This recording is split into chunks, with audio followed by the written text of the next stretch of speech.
Hello বন্ধুরা, কেমন আছেন সবাই? চলে এলাম আপনাদের সবার প্রিয় ড্রামা মাই অ্যানোয়িং রুমমেটের 4th এপিসোড নিয়ে। গত পর্বে আমরা দেখেছিলাম জিহানের এক ভুলের কারণে মিনার হিসাবের খাতাটি নষ্ট হয়ে যায় এবং মিনা কান্নায় ভেঙে পড়ে। কিন্তু আজ আমরা দেখব কিভাবে তাদের এই ঝগড়া মিষ্টি এক বন্ধুত্বে বদলে যায়। আর শহরে জিহানের সেই সুপারস্টার বন্ধু আয়ো যখন গ্রামে আসে তখন মিনা আর জিহানের অবস্থা কি হবে। অপরদিকে জিহান কি অজান্তে মিনার প্রেমে পড়ে যাচ্ছে তা জানতে হলে ভিডিওটি একদম শেষ পর্যন্ত দেখুন।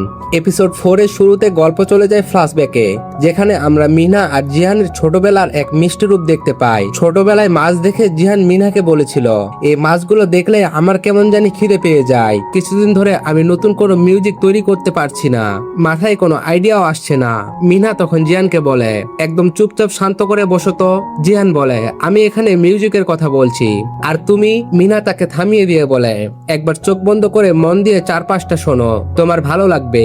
জিহান তখন চোখ বন্ধ করে শান্ত হয়ে ফুটন্ত তেলের উপর মাছ ভাজার শব্দ, নদীতে বয়ে যাওয়া স্রোতের শব্দ, গাছের পাতার শব্দ আর পাখির কিচিমিচির শব্দ শুনতে পায়। এই প্রাকৃতিক সাউন্ডগুলো জিহানের মন ছুঁয়ে যায়। জিহান চোখ খুলে খুশি মনে বলে, এবার দেখবে মিনা, কোনো দামি ইকুইপমেন্ট ছাড়াই আমি কত সুন্দর ন্যাচারাল মিউজিক তৈরি করতে পারি। সন্ধ্যায় আমরা জিহানকে তার রুমের ল্যাপটপে বসে সেই নদীর সাউন্ডগুলো এডিট করতে দেখি, মাবড়ে যায়। গল্পের অন্যদিকে আমরা লিয়াংকে দেখতে পাই, যে খুশিতে জিনজিনকে এসে জানায়, জিনজিন দেখেছো, আমি অবশেষে ড্রাইভিং লাইসেন্স পেয়ে গেছি, আজ থেকে আমি তোমার পার্সোনাল ড্রাইভার হব। এ বলে সে জিনজিনকে খুবই কিউট করে একটা হেলমেট পরিয়ে দেয় আর তারা দুজনেই ঘুরতে বের হয়। কিছুক্ষণ পর পুরো ফ্রেন্ড গ্রুপকে একসাথে সমুদ্রের তীরে এনজয় করতে দেখা যায়। সবাই মিলে বালিতে অনেক মজা করছিল।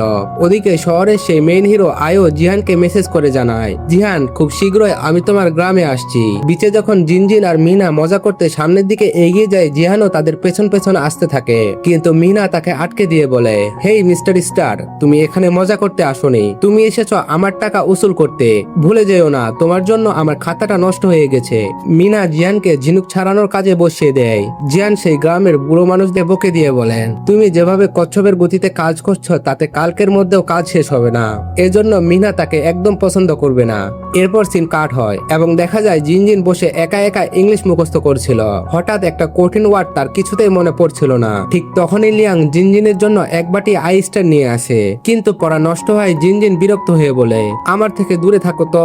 তখনই জিনজিনের সেই ওয়ার্ডটি মনে পড়ে যায় এবং সে বলে, হ্যাঁ মনে পড়েছে। লিয়াং বলে, ঠিক আছে, পড়াশোনা পরে হবে, আগে একটু পানি খেয়ে নাও আর এই আইস্টার গুলোও খাও। কিন্তু জিনজিন পড়াশোনায় মগ্ন থাকায় লিয়াংকে পাত্তাই দেয় না।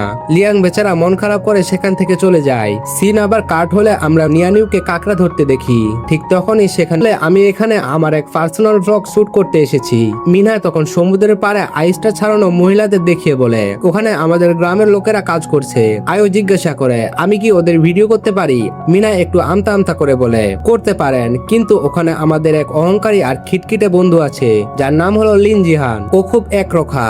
আগে এর কান খাটো করে বলে, দাদিমা, ও কিন্তু শহরের মস্ত বড় সেলিব্রিটি। দাদিলিপ তো আয়ো এর হ্যান্ডসাম চেহারা দেখে ফিদা হয়ে যায় এবং তার খুব প্রশংসা করে তার সাথে ফটো তোলেন। এরপর আয়ো একটু আড়ালে গিয়ে জিহানকে খোঁচা মেরে বলে, কি জিহান, আমার পপুলারিটি আর ফ্যান বেস দেখে হিংসা হচ্ছে না তো?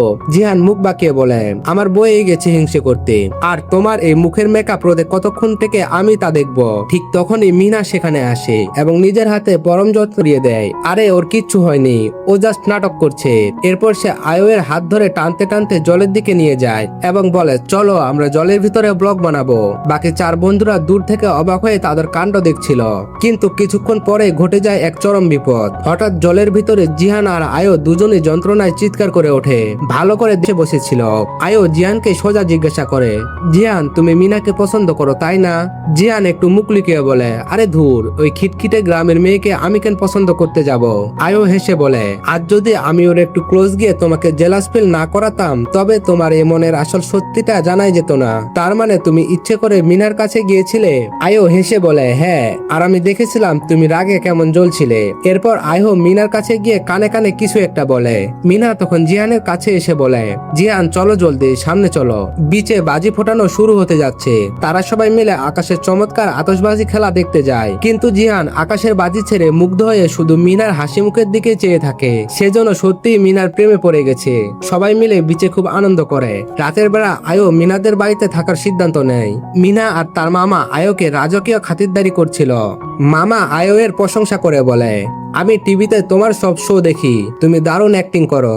ভাব নিয়ে বলে, ভেবে দেখবো। মিনা তখন বাচ্চাদের মতো আবার আবদার করে। এসব দেখে জিহান গলে যায় এবং তাকে ওই রুমটা দিয়ে দেয়। কিছুক্ষণ পর আয়ো মিনার কাছে এসে বাড়ির ওয়াইফাই এর পাসওয়ার্ড জিজ্ঞাসা করে। মিনা বলে, পাসওয়ার্ড তো আমি জানি না, ওটা জিহান বলতে পারবে।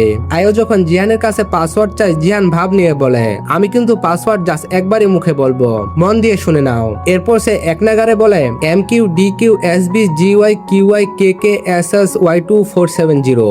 এই অদ্ভুত পাসওয়ার্ড শুনে আয়ু মাথায় হাত দিয়ে বলে, বাপরে, এত বড় পাসওয়ার্ড আমি মনে রাখবো কি করে? তখন আয়ো, মিনা আর মামা মিলে এই পাসওয়ার্ডটাকে মনে রাখার জন্য একটা অদ্ভুত গান বানিয়ে ফেলে এবং একসাথে ফানি ডান্স করতে শুরু করে। তখন আসল রহস্য ফাঁস করে দিয়ে বলে, হ্যাঁ, কিন্তু ওটা ছিল অর্ধেক সত্যি। আসল কথা হলো জিহান বর্তমানে মারাত্মক মেন্টাল ডিপ্রেশনের মধ্যে দিয়ে যাচ্ছে, তাই ও সবকিছু থেকে দূরে এই গ্রামে এসে লুকিয়ে আছে। মিনা প্লিজ, তুমি ওর একটু ভালো করে খেয়াল রাখো। এই বলে আয়ো ওখান থেকে বিদায় নেয়